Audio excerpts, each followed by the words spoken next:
Welcome to today's webinar, Equity and Workforce Development Resources for CTE Staff and Students, Georgetown University Center on Education and the Workforce, with Nicole Smith, Artem Gulish, and Hillary Strahota. My name is Greg Nagy, and I am from the Ohio State University and provide technical support for the STEM Equity Pipeline Project along with Freda Walker. Before we start the presentation, I would like to go over some housekeeping items for this webinar. This webinar is scheduled to last roughly 1 hour and is being recorded in order to view this presentation in its entirety later. The recorded webinar will be available in the next few days on the napeequity.org website. As you already found out, you'll be watching the presenter present slides through the Adobe Connect interface while listening to them talk over your computer speakers or your phone. You'll also be able to interact using the chat pod. All the participants' microphones and telephones have been automatically muted. If you would like, you can make the presentation larger for just your screen by clicking the full screen button at the top of your window. Click it again to return to the normal screen. You can also download resources from the Documents to Download pod. Click the file you want to download and then click the Download Files button. This will open the file as a link in a different tab in your browser. The presenters will answer most questions after the presentation. However, we can take questions at any time. This is how we take questions. At any time during the presentation, you may submit a question by typing your question in the chat pod. We will read and respond to these questions at the end of the presentation. I would like to start the webinar by introducing Freda Walker, consultant for the STEM Equity Pipeline Project. Freda? Thank you, Greg, and good morning and good afternoon to some. I just want to make a special thanks to Greg and all the work that he's done to support our webinars right now, and hope that you are able to use all the functions that we have with our Carmen Connect, Adobe Connect room. It's a wonderful day for us to start with this webinar. We have a lot of participants and we have an three excellent presenters. I'd like to acknowledge our funding sources. One is the National Alliance for Partnerships and Equity and the National Science Foundation. We archive the webinars as Greg told you, and you can go to the nape.org website and look under the Professional Development menu and be able to find the archived webinars.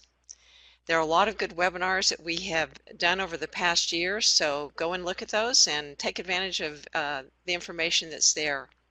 We also provide a certificate of completion, and you can download that certificate once you've completed at the very end of the webinar, and you go to the evaluation form, and there's a survey, and when you fill that out, then you can download the participation certificate.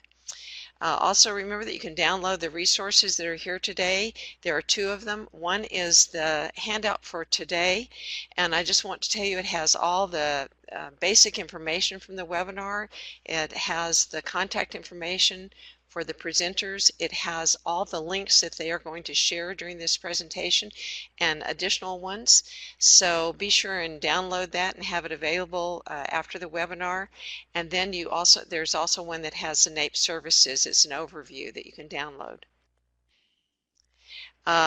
We take our questions and answers, as Greg said, by people typing in the chat, and then after the presentation we will have the presenters answer the questions. And I want to say in the chat function, I really appreciate everyone sharing about their locations and about their titles. And those of you that know each other, it's just wonderful to see people across the United States that have joined the webinar. I'd like to introduce our presenters. So Hillary, if you'll turn on your webcam, here we go. Thanks, Freda, for the warm welcome. And thank you all for joining us today to talk about research and resources related to equity and workforce development. So for those of you who haven't heard of us before, we're at the Georgetown University Center on Education and the Workforce, and we're a nonprofit research institute that studies the connections between educational attainment and the workforce. We're also affiliated with Georgetown University's McCourt School of Public Policy. And now I'd like to introduce you to our team.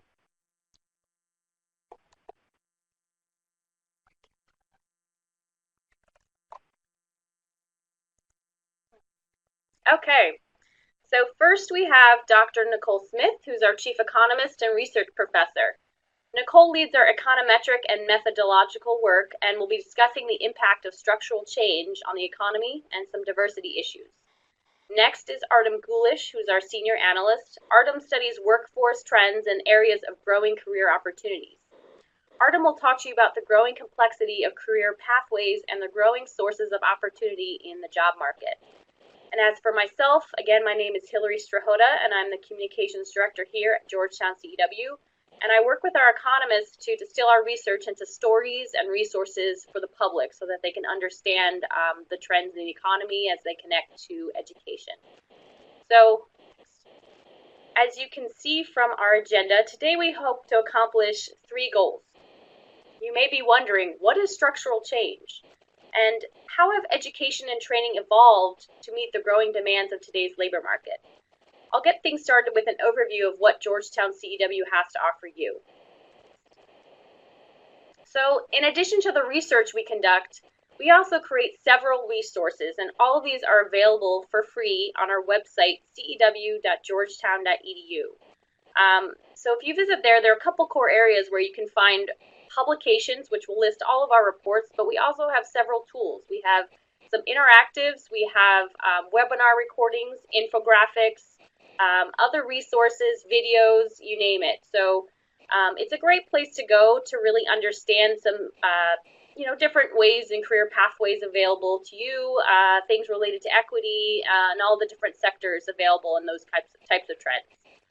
So next up, we have Dr. Nicole Smith, who's going to get started on talking to you about structural change and what's been going on in the economy lately. So good morning, everyone. It's really a pleasure to be here, and I look at the number of people who are registered, and I really want to thank you for your interest in our work and the types of things we've been doing at Georgetown University. So as Hillary just mentioned, we've created several reports and webinars and PowerPoint presentations, all related to finding better ways of connecting workforce development, of connecting education and opportunity to the jobs that are out there. I myself have spent a lot of time initially, and I guess the last 7 or 8 years at the center, forecasting jobs, forecasting opportunity, trying to tell the greater world out there exactly where we're moving as the economy changes, and exactly how post-secondary institutions and community colleges in particular ought to be training their workers, ought to be training their workforce so that they can take advantage of all of these new opportunities that exist in the marketplace. And one of the most useful resources, which I think I highlighted it here as for you today, that I think many people can use in discussing these opportunities, is a report that we just recently published in collaboration with JP Chase Morgan, and it's called Good Jobs That Pay Without a BA. So the rationale for this particular report is that there was a narrative going around in the economy, and it's not in the country, I'm sorry, and it's not exactly incorrect, but there's a narrative going around that says, hey, if you don't have a BA, it seems that you're not going to make it in life. The greatest pathways to success, the greatest pathways to opportunity, the greatest pathways to earning a middle-class lifestyle seem to start and end with a person's opportunity to get a BA. And while there are many opportunities for people with BA and BA, and a bachelor's degree is still the gold standard for middle-class earnings, there are still tremendous amounts of opportunity and jobs for people who do not have a BA. The transition towards that, however, has changed due to structural change, and Hillary said, well, maybe we can talk about that a bit. And structural change really has to do with the way in which we organize production. If you think of this economy 40 years ago, 50 years ago, 60 years ago, the economy was predominantly manufacturing. 40% of all the jobs in the US economy in 1960 came from manufacturing and manufacturing outputs and manufacturing of products. Today, only about 11% of all our jobs are in manufacturing. So we've moved from 40% of our jobs in manufacturing to about 11% of our jobs in manufacturing. And what that means is that the entire economy has transitioned from a production economy into much more of a services-oriented economy. We've noticed that manufacturing in and of itself, while it produces less jobs than it did 40 years ago, manufacturing is also much more productive than it was 40 years ago. Every single worker in manufacturing today contributes about $300,000 to total overall output in manufacturing. And when we compare that to a manufacturing worker in 1970, each manufacturing worker in 1970 contributed about $100,000 to manufacturing output. So what we notice is, though we have less workers, we moved from 40% of all workforce in the economy and manufacturing to 11%. Though we have less workers in manufacturing, each individual worker now is 3 times as productive as he was 40 years ago. And the reason we're more productive is that manufacturing, as an example, has incorporated technology very efficiently in the production process, so that each individual, together with his computer, together with the machinery, can now produce a lot more than they've done in the past. So what this particular report, Good Jobs That Pay Without a BA, demonstrates is which jobs matter, where the jobs are, how many exist, what types of certificates, certifications, and training you need that will make you best placed to do that job, and how those jobs have changed over time. If you look at a particular slide, if you have access to look at that slide right now, we have a 2 bar graphs that compare the economy in 1991 and 2015. And what this shows is that while it's true that there's less opportunity for those without a BA, 60% of all the good jobs in the economy were for those without a BA. That's moved to 45% of the good jobs in 2015. While we've done that, there are still 30 million good jobs today that pay at least $35,000 a year where you don't need a bachelor's degree. And there is a significant proportion of them that pay at least $45,000 if you are 45 or older, as our sort of listing that we created. So we sort of had a rule of thumb that says you must have at least 45 by the time you're 45 for this to constitute a good job. So in your discussions, or I guess in your own collaborations and when you speak with your students and people of interest, what you should be telling them is that there are, in fact, still some good jobs that exist without a BA. You can use this report to demonstrate where they are with sectors. A lot of them are in manufacturing, and because we've moved from traditional manufacturing to advanced manufacturing and skilled manufacturing. So a lot of them are still in manufacturing. But we also have many of those good jobs existing in nursing, and we'll speak specifically to nursing later. We have many of those good jobs in STEM, where you might need a 2-year certification or a 2-year certificate to earn that type of salary. But those good jobs without a BA still exist. And we have, the evidence runs counter to the existing narrative that the entire middle opportunity and middle skill workforce has hollowed out. Yes, it's lower, but it's not as small as many people assume it is. So, in talking about structural change, and if you recall, where we started this discussion, structural change refers to the movement of the entire production process in the United States away from manufacturing into more services-oriented. We know that the jobs of tomorrow are demanding more and more post-secondary education and training beyond high school. So we have the jobs becoming more sophisticated. You need more education to connect to those jobs. And the way you get this education is to go to our colleges and universities. An example I love to use is that when I was in college, I had a car. And I remember sometimes I would get up and go in the morning and try to start that car, and it would not start. I would turn, flip my key, and the car just wouldn't start. At that point in time, I, practically unskilled, was able to pop the hood of the car, clear out the battery pole, clean that up, make sure the connections were touching, and then just start that car, and then I could move it and drive the 1 or 2 miles or so to get to my college class in the morning. Well, today, if I were to turn my key and my car can't start, I certainly have to call AAA or somebody to tow that to the mechanic.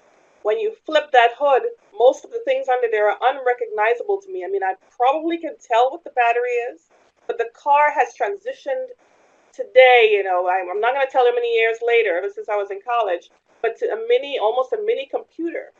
So the very same profession of an auto mechanic now requires a lot more skills, technology, in order for you to do that job. The traditional auto mechanic must be able to read what those computer outputs mean in order to say what that check engine light really means. Why is there a check engine light on? What does it mean for the car? Everyone needs more education and training in order to succeed.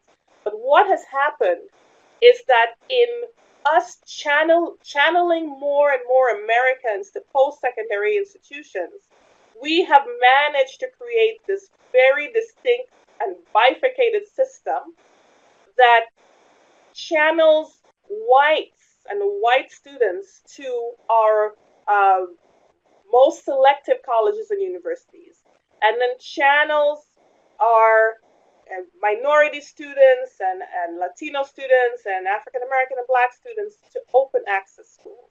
And we have to ask ourselves several things. One, what is the implication of these changes? What is the implication of this movement of people towards these different and disparate outcomes? And then two, what should we be doing to ensure that there's greater amount of equity and opportunity, regardless of race, regardless of opportunity, regardless of your social standing in life?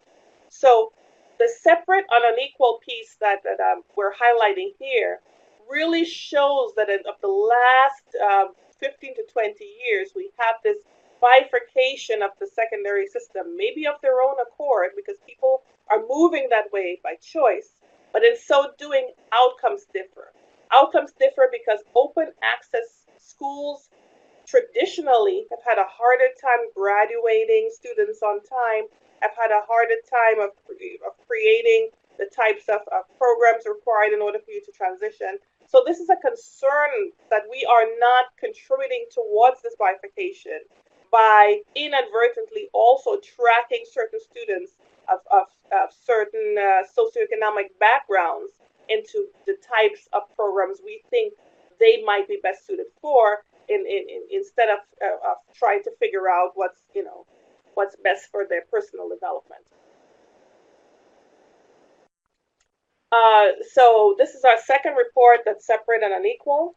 I want to move the slide. Separate and unequal report. I'm going to move on to a third slide that's called African-American College Majors, and we'll put that slide before you in a moment. And in moving towards our colleges and universities, we've spent some time at the center, at Georgetown Center, also looking at what are some of the outcomes by race. And we have two reports, one in African-American college majors and earnings, and another report on Hispanics and Latinos college majors and earnings. And I want to talk about these two reports to you as well. What we've noticed is that very often students of color, when they complete their programs, traditionally, systematically enter into occupations that pay lower wages relative to their white and Asian counterparts. So one of the questions we asked is, why is that?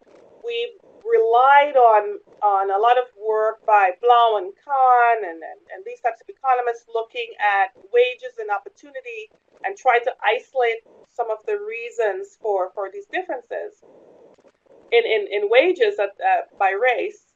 And we noticed that there was a peculiarity in outcomes. And what was happening here is that many of our African American, Black, Latinos, and Hispanic students, when they are pursuing majors, make decisions to engage or to pursue majors, which in the long run usually put them on a trajectory for an occupation that does not necessarily pay as high wages as they are able to.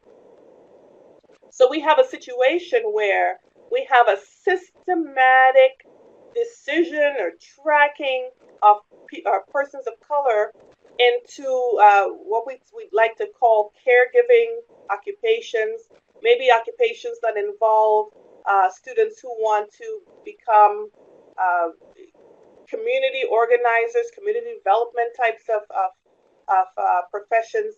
We have predominance of interest in liberal arts, predominance of interest in teaching, predominance of interest in social work. Now, I'm at a little bit of a quandary here in having this discussion, because many of these professions are indeed noble professions. These are the professions that students pursue in order to help mankind. It's for the greater good of individuals. It's nursing, it's caring, it's taking care of our fellow Americans. But the marketplace does not seem to value economically many of these professions as they do other professions. So one concern that we have, and one thing we wanted to discuss with you, is in making sure our students know what are the long-term career trajectories for the types of majors that they select. That students need to know, once you pick this major, do you in fact need to have a master's degree in order to earn what someone else with a bachelor's degree will earn? Because there's some examples of that where certain majors need a master's degree or even a PhD to earn what other bachelors would earn. So we need to ensure that our students are aware of that information.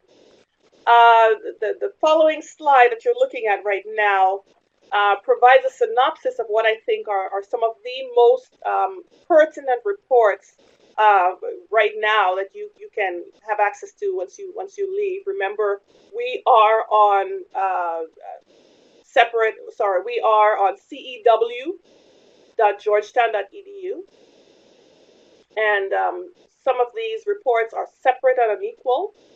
And separate and unequal here is a report that talks about the bifurcation in college going by race, where we have white Americans are predominantly moving towards more selective colleges and universities, and Black and Latino students are moving towards open access and community colleges.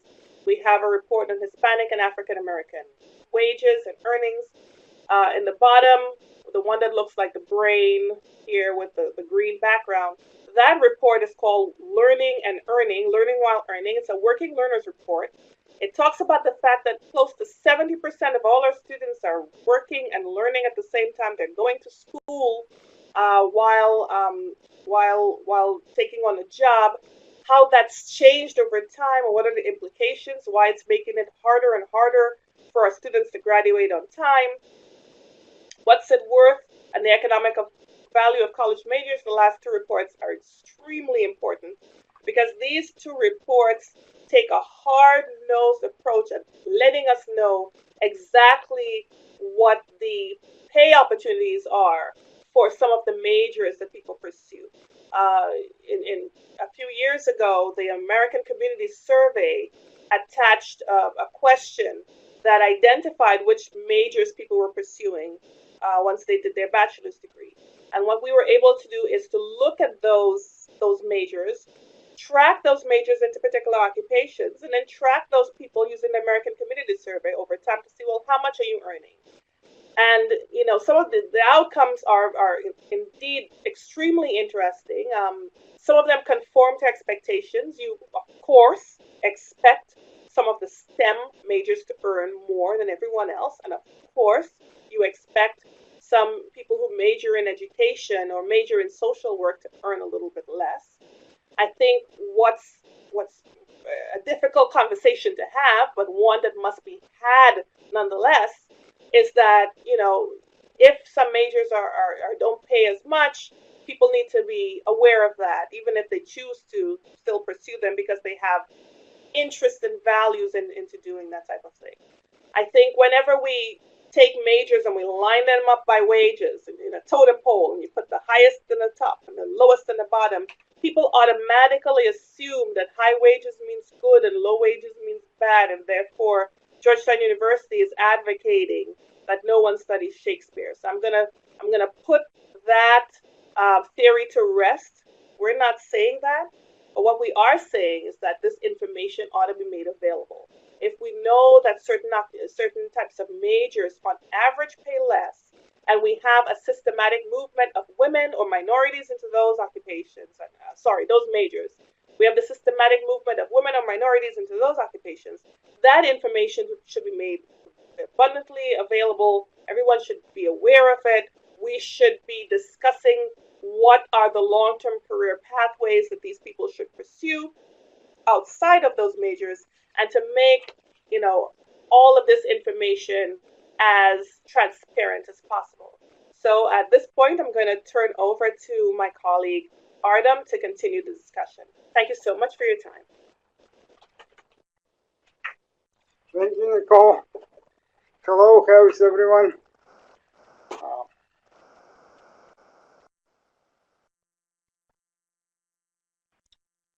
We will continue discussing our research in a second.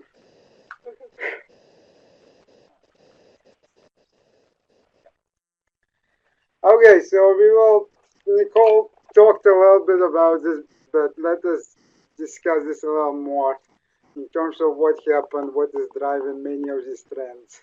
It is the change in technology. The advancements in technology have enabled us to produce more, supply more goods and services more efficiently, to make better decisions, to achieve some major breakthroughs in scientific, medical, financial, and communications fields. At the same time, these technological advancements have bolstered the number and granularity of options that are available to both businesses, organizations, and individuals. And this growing array of options has raised complexity of many of the tasks that workers have to do. It has also raised complexity of the decisions individuals have to make about their career and their education. This has been the driving force for greater demand for workers with some education and training beyond high school.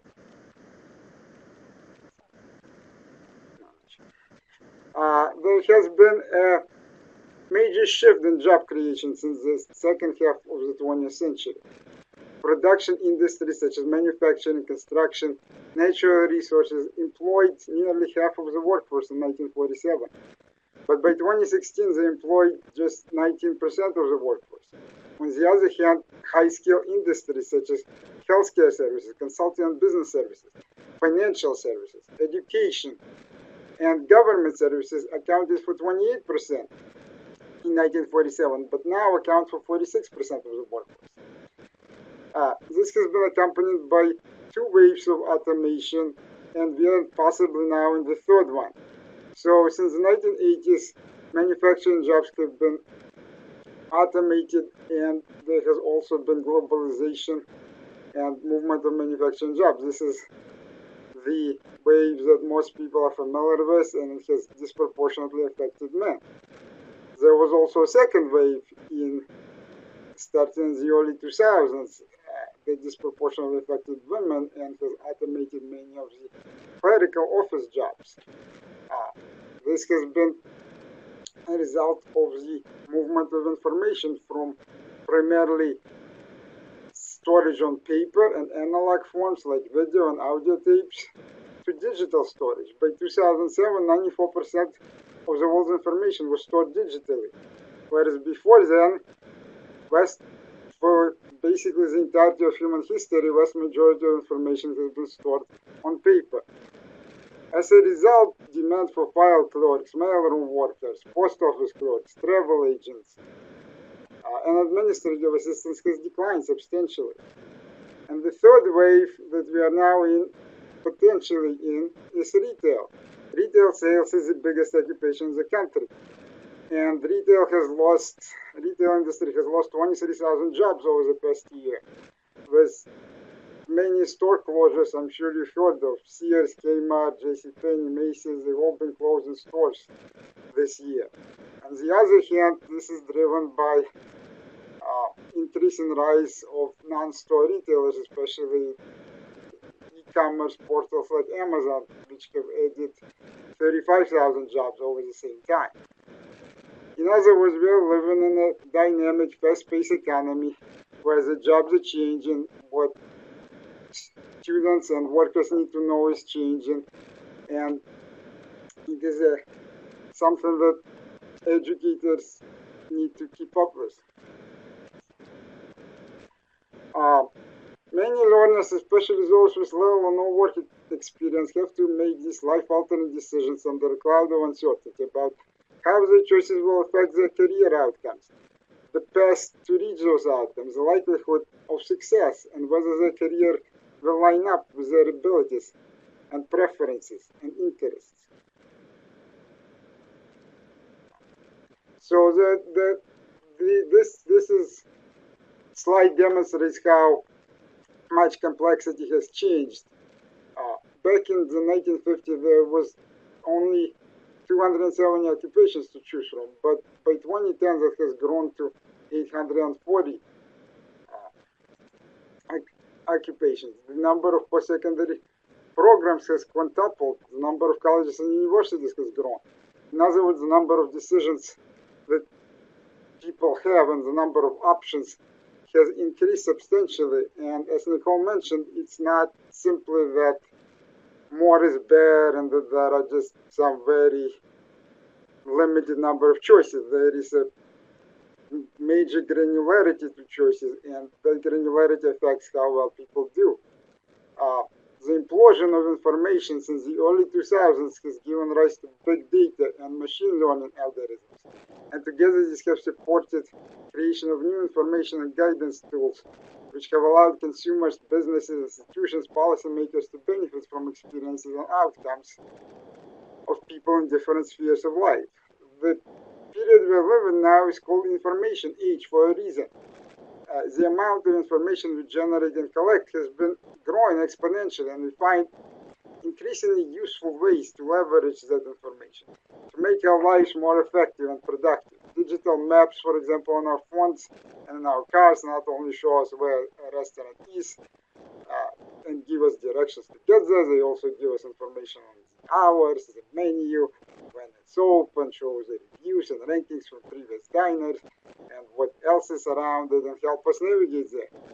Yet when it comes to navigating education and career pathways, learners and workers have mostly been left on their own, operating outmoded methods using general principles, old rules of thumb, things they hear from their friends and family, and various other disjointed information they get from different sources. We need a new navigational guidance system for education and career choices that helps learners make choices that will help them in their career and in their journey towards human flourishing.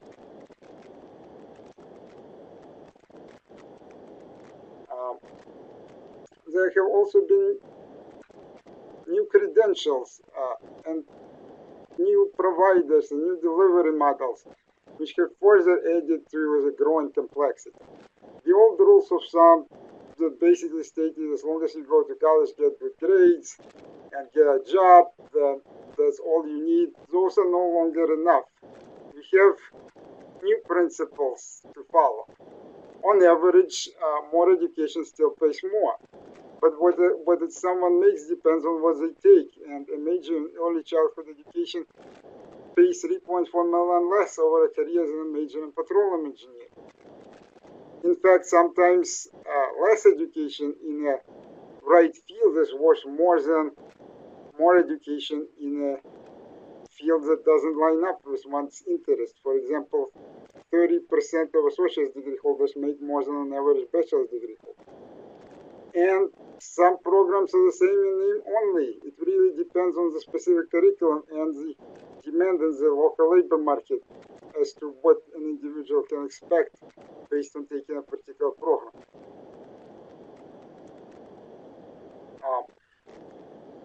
So data exists, all this data exists in state longitudinal data systems in the states, but it needs to be converted to smart data, and it needs to be communicated to learners, employers, educators, and other stakeholders through intuitive tools and active outreach. And some of these tools are already starting to be developed.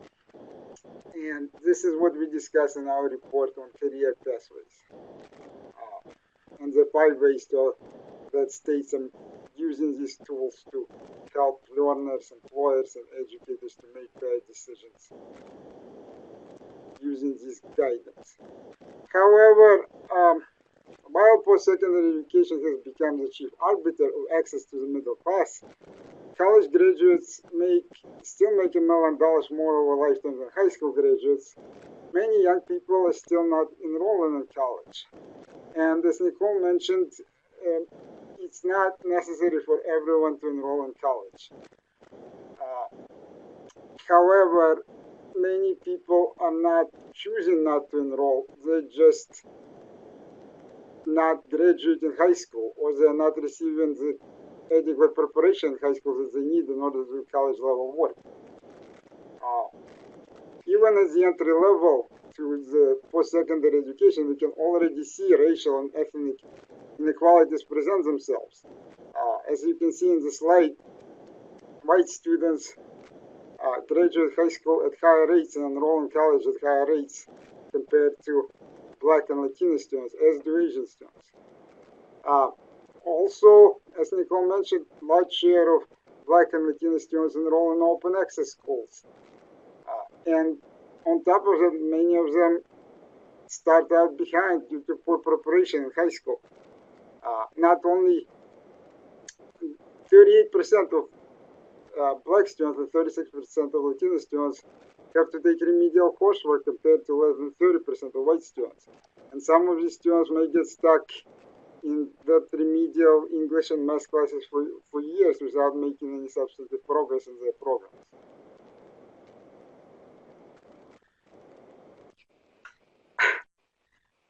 One second.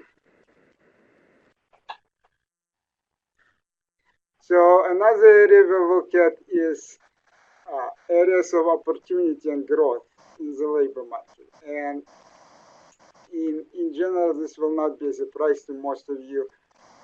The 2 major areas of growth are STEM, science, technology, engineering, mathematics, and healthcare. STEM is growing because of fast pace of technological change. It's the source of innovation in information technology, smartphones, artificial intelligence, genetics, robotics, smart homes, Internet of Things, drones, 3D printing, virtual reality, augmented reality, self-driving cars, nanotechnology. I mean, the list goes on and on. Some people are concerned that automation will result in people losing jobs, but automation will likely result in creation of many more interesting and novel and exciting jobs, as you can see based on this list. The other major area of growth is healthcare, and healthcare is growing because we have an aging population, and we've had scientific and medical breakthroughs that have allowed people to live longer and have turned once fatal illnesses into manageable chronic conditions. In addition, poor healthcare ensures that more people develop chronic health conditions and develop them earlier in life. All of this contributes to the demand for healthcare. And the biggest occupation within healthcare is nursing, which employs 3.2 million registered nurses and 720,000 licensed practical and licensed vocational nurses. As you can see on the left, we have reports covering each of these topics, both healthcare and nursing. They discuss all various trends in these occupations and where there are opportunities and what skills and competencies somebody needs to enter those professions. So to focus a little bit more on nursing, nursing, as I've said, is the biggest healthcare occupation. It is also projected to add the largest number of jobs of any occupation through 2024. And it also pays better than most of the other occupations that are expected to add that many jobs. It pays 67,000 for registered nurses a year. The most other occupations that are expected to have that many jobs are personal care aides, home health aides, nursing assistant, retail sales, food prep. The only other two well-paying occupations with this level of growth are general and operations managers and accountants and auditors. However, nursing is not immune from the inequalities that plague the rest of our society. Men only make up 10% of all nurses, yet they get higher pay at every level of education, as you can see on the slide.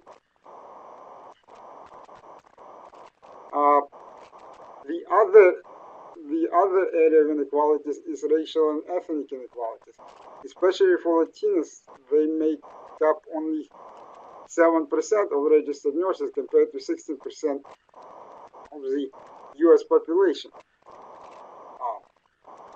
And while the licensed professional, licensed vocational nurses are more diverse, they also have less pay and they do not advance as much as we hope to the higher paid and higher skill registered nursing profession. Only 18% of registered nurses started out as LPNs or LVNs. Low-income nurses and those from racial and ethnic minorities face a number of educational barriers to that upward mobility. They have family responsibilities. They may be taking care of children or elderly parents. They have financial concerns that don't allow them to stop working full-time and focus completely on education. At the same time, they may not be taking enough classes to qualify for financial aid. The times that classes are offered may interfere with their job if those classes are offered during the day. And also, while there are programs, transition programs that give them credit for their work experience, individual academic classes still have academic prerequisites they have to take, which further slows them down. And another factor that keeps Latina, Black nurses and those who are low income is a continue from advancing to the registered nursing position is the continued shift towards a BSN, Bachelor of Science in Nursing.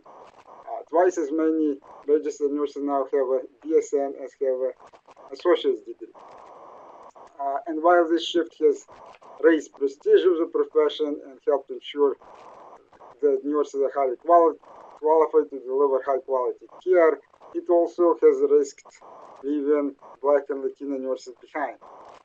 10% of registered nurses with a bachelor's degree are Black compared to 14% of those with associate's degree and 12% of the U.S. population. Similarly, 6% of registered nurses with a bachelor's degree are Latina compared with 8% of the registered nurses with an associate's degree and 16% of the U.S. population. So this upward mobility towards a bachelor's degree has been an impediment to some nurses, especially from disadvantaged groups, in trying to make it to the higher paid and higher skilled professions.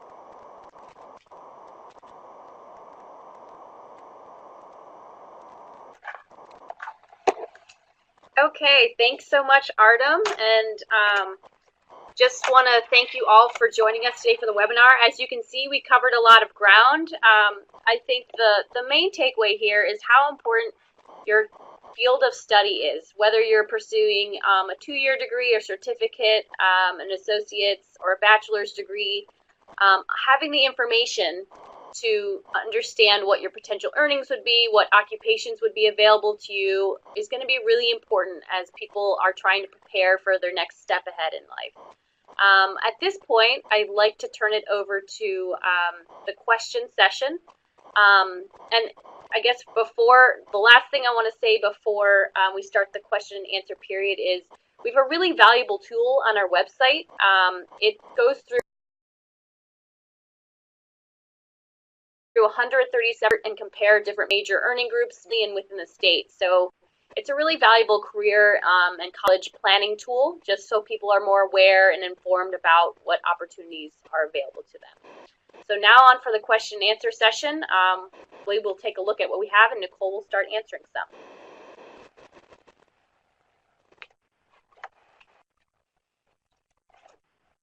Okay, so while I was presenting, I was sort of doing looking at the questions in the meantime. But I see some of the saved questions. Can you go up here and let me see what, because there were some saved ones before.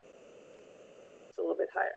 All right, so one person is asking a question on the separate and unequal slide that says, on this particular slide, we did not see it as a selective school barrier, but rather a community culture that sets up barriers to attend these selective schools. Okay, so now we are, and that's true. You know, there's many reasons why equivalently qualified Black Latino students do not go to the more selective schools. Some of it is cultural. Some of it could be that, you know, there's an income differential. Some of it is just not availability of knowledge that those options are possible.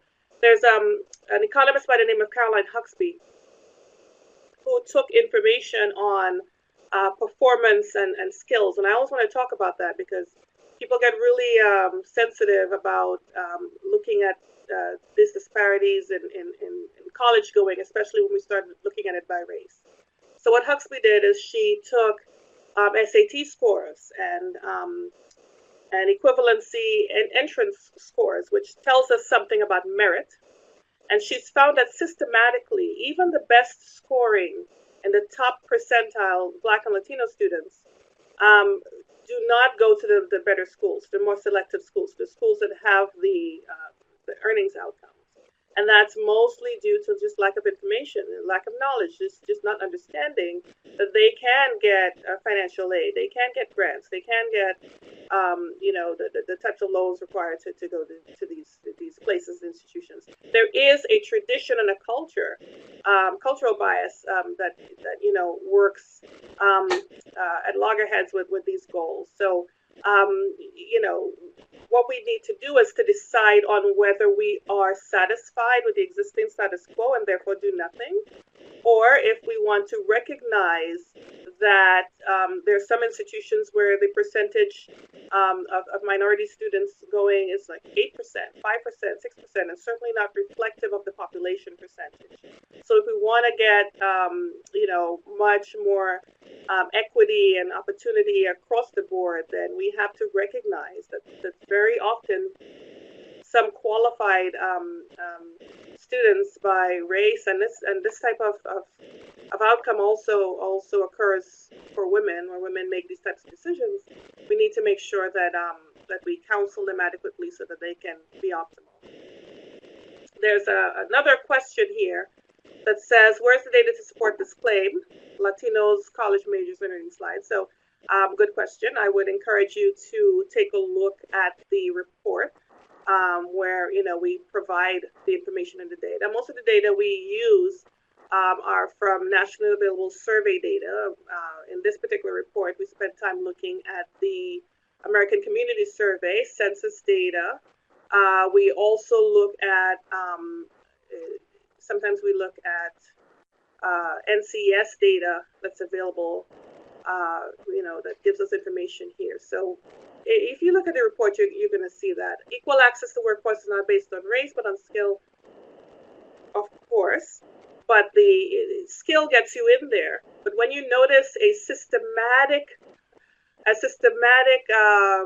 movement by race, then you should ask yourself if all of these people who don't have access just don't have the skill. And if they don't have the skill, why? Do they not have the skill because they don't have access to the skill?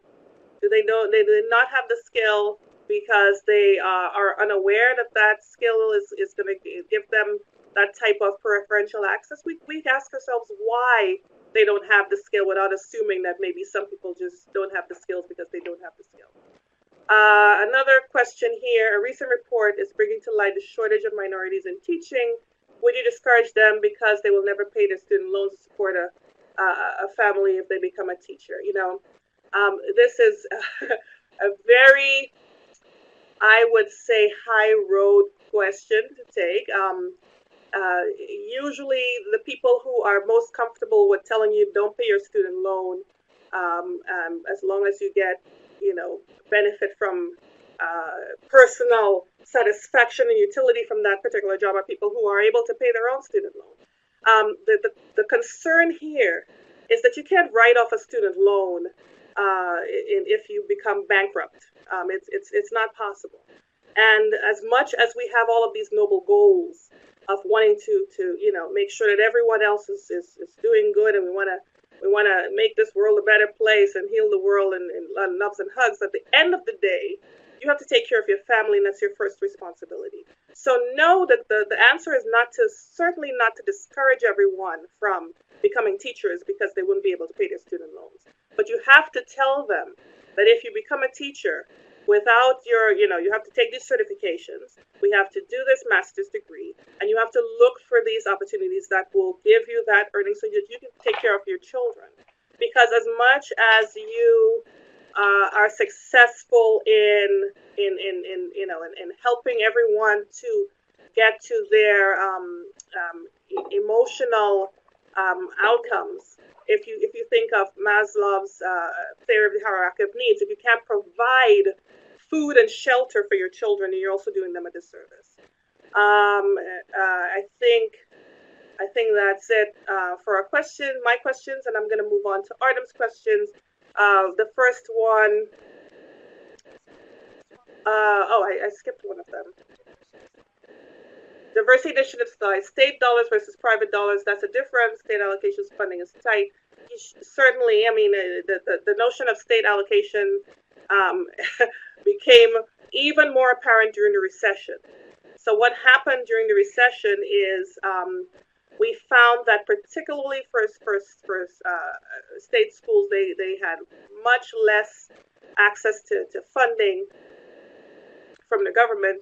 There's a really good report that was done a couple of years ago by Pew that looked at the percentage contribution per family that you have to pay for you to go to college. And today, each family pays about 50% of the actual tuition costs for your kids to go to college. And that, you know, has moved from about 5 or 6% just 50 years ago. So there's a higher burden that has been transferred to the individual, a higher burden of tuition that's transferred to the families of students who are going to college. And what is, you know, that burden that you feel is actually reflective of the fact that government contributions, state funding has declined, and private sector funding. You think of schools like Georgetown with you know, their huge endowment funds, and they're able to you know, to manage their tuition and for their students. There is a disparity in what's offered depending on the type of institution. Nonetheless, we have to be concerned about outcomes. We have to be concerned about where our students go and what they experience as a result of that. So I'm going to turn over to the questions raised for Artem's slides.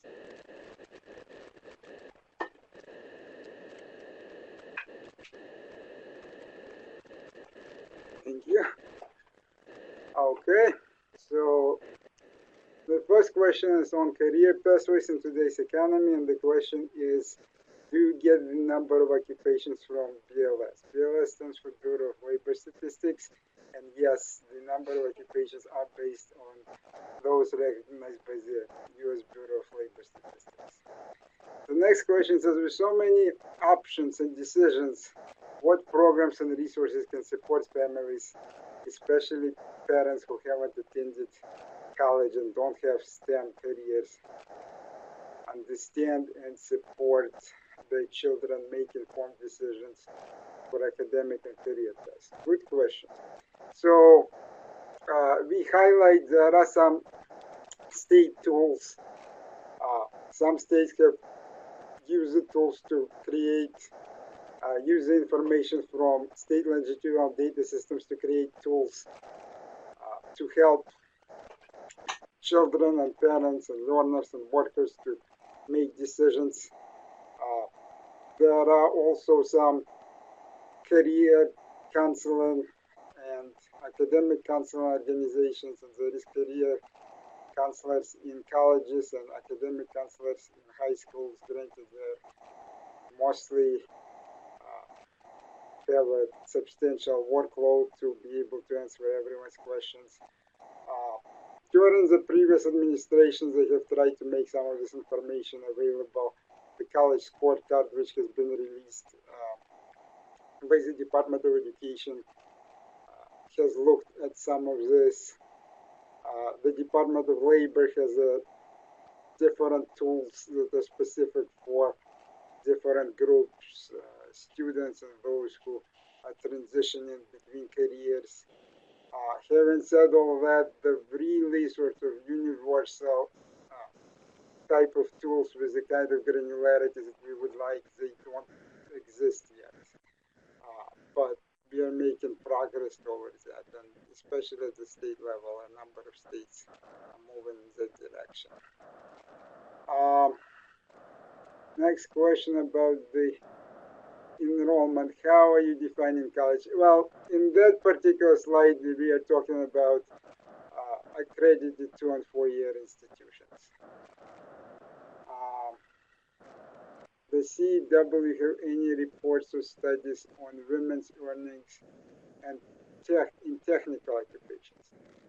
Well, there is a report on STEM specifically. It's from a while back, and we will have other reports coming out in the future that will look into this question. How many years of data do you have for the 137 different majors? How many schools use this data? Good question. It depends specifically on what data you're referring to. If you're referring to ACS data, it has been around since 2010. Yeah. 2010, and in terms of the use of this data, we are not aware exactly how many schools use this data. Does anyone else use Career Coach from EMSI to show students things like earnings potential? This is a tool we are aware of, and we know that EMSI makes this tool available to those who sign up for their services. Could you review how to get the certificates when this is? Okay, I think those are all the questions. Thank you. Okay, I'm going to turn it back over to Freda now. Thanks so much for joining us. Thank you.